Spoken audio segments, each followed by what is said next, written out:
Tapos ang isa pang nakakataka, itong recent na working visit ni First Lady. Isa pa sa hindi natin UAE. maintindihan. Supposedly, yun i-connected sa Maharlika. Sa Maharlika. So, kinumbinse daw ang prinsipe para mag-invest. Pero wala ka namang nakikita. I mean, kung working visit yon, dapat ang DFA is on the offensive. That's number one. Diba? Dapat si PCO in-announce. Tama. Then ang NEDA dapat nandun din. Oo, at ang Kasi saan dapat ang patungo? presidente sinabi na inatasan ko ang aking unang Ginang.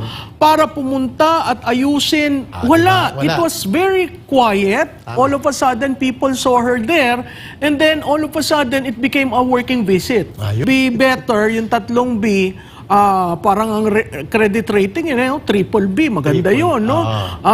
So, hindi natin maintindihan, saan ba talaga pupunta? Kasi wala kang tulak kabigin na